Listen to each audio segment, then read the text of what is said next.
Hi friends, welcome to Menaka Saviruchi. ನಾನಿವತ್ತು Kurkure bale ಮಾಡ್ತಾ ಇದ್ದೀನಿ. ಈ ಮಳೆ ಟೈಮಲ್ಲಿ, ಸಂಜೆ ಟೈಮಲ್ಲಿ ಒಳ್ಳೆ ಟೀ ಟೈಮ್ಗೆ ಒಳ್ಳೆ ಸ್ನ್ಯಾಕ್ಸ್ ಅಂತಲೇ ಹೇಳ್ಬೋದು. ತುಂಬ ಟೇಸ್ಟಿಯಾಗಿರುತ್ತೆ. ಇದು ಮಕ್ಕಳಿಗೆ ಇಷ್ಟ ಆಗೋ ರೆಸಿಪಿ.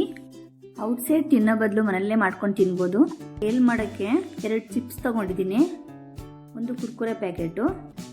ಇವಾಗ ಇದನ್ನ ಸಣ್ಣಗೆ ಕ್ರಷ್ ಮಾಡಿ ಹಾಕೋತಿದ್ದೀನಿ.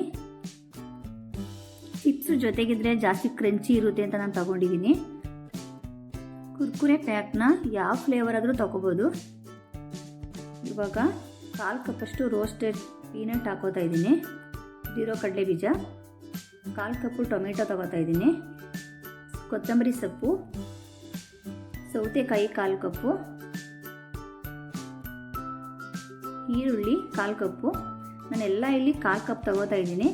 ನಿಮಗೆ ಮೆಜರ್ಮೆಂಟ್ ಎಷ್ಟು ಇಷ್ಟ ಆಗುತ್ತೋ ಅಷ್ಟು ಹಾಕೋಬೋದು. 1/2 ಟೇಬಲ್ ಸ್ಪೂನ್ ಪೆಪ್ಪರ್, ಜೀರಿಗೆ ಪೌಡ್ರು 1/2 ಟೇಬಲ್ ಸ್ಪೂನು, ಉಪ್ಪು ರುಚಿಗೆ ತಕ್ಕಷ್ಟು ನಾನು 1/4 ಟೇಬಲ್ ಸ್ಪೂನ್ ಹಾಕೋತಾ ಇದ್ದೀನಿ. Black salt 1/4 table spoon. Friends, ಯಾರೆಲ್ಲ ಸಬ್ಸ್ಕ್ರೈಬ್ ಮಾಡದೆ ನೋಡ್ತಾ ಇದ್ದೀರಾ ಪ್ಲೀಸ್ ಸಬ್ಸ್ಕ್ರೈಬ್ ಮಾಡ್ಕೊಳ್ಳಿ. ಕ್ಯಾರೆಟ್ 1/4 ಕಪ್ಪು,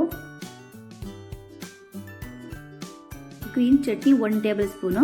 ನಿಮಗೆ ಖಾರ ಎಷ್ಟು ಅವಶ್ಯಕತೆ ಇರುತ್ತೆ ಅಷ್ಟು ಹಾಕ್ಕೊಳ್ಳಿ. ನಾನು 1 ಸ್ಪೂನ್ ತಗೊಂಡಿದ್ದೀನಿ. ಇವಾಗ ಚೆನ್ನಾಗಿ ಮಿಕ್ಸ್ ಮಾಡ್ಕೊಳ್ಳೋಣ. ನಿಮಗೆ ಈ ರೆಸಿಪಿ ಇಷ್ಟ ಆಗಿದ್ದಲ್ಲಿ ಎಲ್ರಿಗೂ ಶೇರ್ ಮಾಡಿ. ಇವಾಗ ಪಫ್ಡ್ ರೈಸ್ ಹಾಕೋತಿದ್ದೀನಿ 1 ಕಪ್ಪು. ಪಫ್ಡ್ ರೈಸ್ ಹಾಕೋದ್ರಿಂದ ಬೇಲ್ಪುರಿ ಒಳ್ಳೆ ಗರಂ ಅನ್ನುತ್ತೆ, ಅದಕ್ಕೋಸ್ಕರ ಹಾಕೋತಾ ಇದ್ದೀನಿ.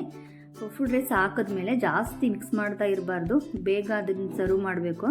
ಎಲ್ಲ ಕ್ರಂಚಿನೆಸ್ ಹಾಳಾಗುತ್ತೆ, ಮೆತ್ತೆ ಆಗಿಬಿಡುತ್ತೆ. ಅದಕ್ಕೋಸ್ಕರ ನೋಡಿ, ಇವಾಗ ರೆಡಿ ಆಗಿದೆ ಬೇಲ್ಪುರಿ. ಈ ರೆಸಿಪಿ ನಿಮಗೆ ಇಷ್ಟ ಆಗಿದ್ರೆ ಸಬ್ಸ್ಕ್ರೈಬ್ ಮಾಡೋದು ಮರಿಬೇಡಿ. ಪ್ಲೀಸ್ ಎಲ್ರಿಗೂ ಶೇರ್ ಮಾಡಿ, ಲೈಕ್ ಮಾಡಿ, ಕಮೆಂಟ್ ಮಾಡಿ.